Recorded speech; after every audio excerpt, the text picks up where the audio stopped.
Vamos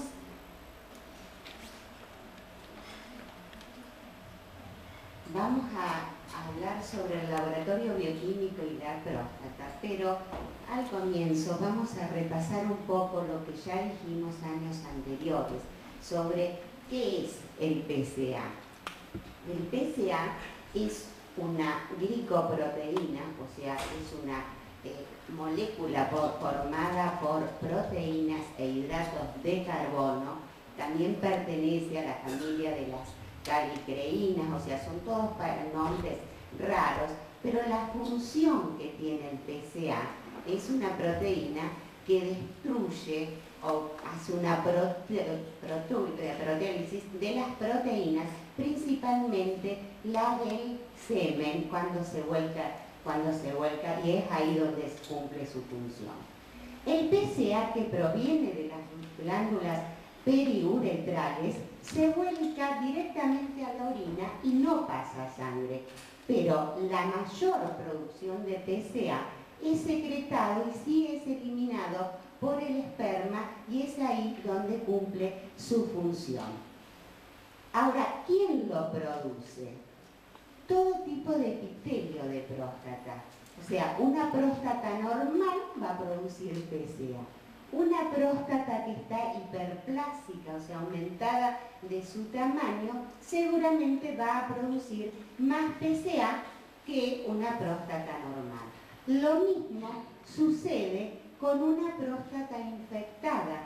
¿Qué es infectada? Que lo que estuvo comentándoles recién el doctor Micheletti, donde hay puede haber inflamación, puede haber infección. A veces acá es importante, y el doctor ya lo aclaró, hacer un análisis de orina para ver qué hay en el sedimento, ver cómo están los leucocitos, cómo están los hematíes, si hay hematuria evidente, hacer un cultivo tanto de la orina como indicó el doctor, post-masaje prostático, para tratar de identificar al germen y darle el antibiótico adecuado. Y por supuesto que va a producir PCA una próstata enferma de cáncer. ¿Qué me indica el PCA? Me indica o me marca la presencia de ese de tejido prostático.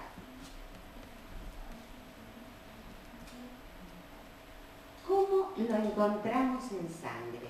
El PCA, que es producido por la próstata, está retenido en la próstata y se vuelca al semen. Muy poca cantidad pasa a sangre. Una vez que entra en circulación, se le unen inmediatamente determinadas proteínas para inactivarlo, para que no ejerza esa acción de destruir a las proteínas que pueden estar en circulación. Y es así que se une con la alfa-1 antiquimiotripsina y la macroglobulina, la alfa-2 macroglobulina. Pero también en circulación hay PCA libre, pero este PCA es prácticamente inactivo. Entonces, en la sangre, que se vuelca muy pequeña cantidad, vamos a tener formas de PCA combinado en una proporción del 60 al 90%, y libre solamente lo vamos a encontrar entre un 10 a un 40%. El PCA que se mide, que le indica el médico para realizar el análisis, es el PCA, lo que nosotros medimos es el PCA total, que es la suma del PCA combinado más el PCA libre. ¿Cómo se realiza la determinación? Como siempre les digo, con una simple extracción de sangre, que para muchos a veces no es tan simple. Y ahora acá me voy a detener un poquito para hablar y voy a insistir siempre y cada vez que me inviten a hablar sobre el PCA, para decirles, indicarles que tengan en cuenta ciertas condiciones antes de la determinación del PCA. Nosotros hace prácticamente 20 años, desde los 90 que estamos dosando PCA. Cuando uno leía los reportes, decía, recomendaciones para la toma de muestra mínima.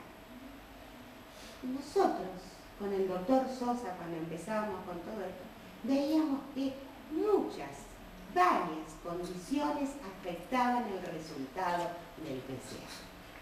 El PSA tiene variabilidad biológica. ¿Qué significa? Que si hoy me hago un PSA y lo repito dentro de 2 o 3 días, ese PSA seguramente va a ser distinto. Hoy me puede dar 3 y mañana me puede dar entre 3,9 y 2,1, porque esa variabilidad ronda del 30%. Entonces, no es una determinación de urgencia, no hay que apresurarse, hay que tener en cuenta todas las condiciones necesarias. Cualquier evento que comprima la próstata, ¿qué va a hacer? Va a eliminar o va a dar mayor cantidad de esta sustancia, va a pasar a sangre. Por eso, evitemos siempre el ayuno estricto. El ayuno estricto, ¿por qué es? Porque la persona que la noche anterior a la extracción de sangre comió muy bien y tiene problemas a lo mejor o tiene un metabolismo bajo, va a tener muchas sustancias grasas en circulación y nosotros nos encontramos con un suero turbio, un suero quiloso, que la mayoría de las veces interfiere en la reacción analítica.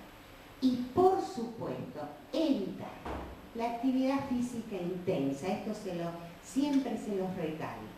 Intensa es intenso, no caminar 10 cuadras, eso no va a modificar, pero sí una persona que anda en bicicleta, roza, fricciona, una persona que anda a caballo, el que realiza remo, el que está 1 hora o más por día en el gimnasio.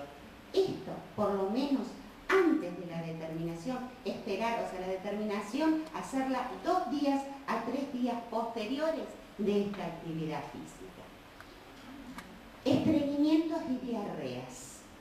Cada vez también cuando uno pregunta, yo soy muy preguntona, veo que cuando los intestinos están afectados también me pueden llegar a afectar la próstata. Por supuesto, la eyaculación, esto todavía hasta el día de hoy está en discusión.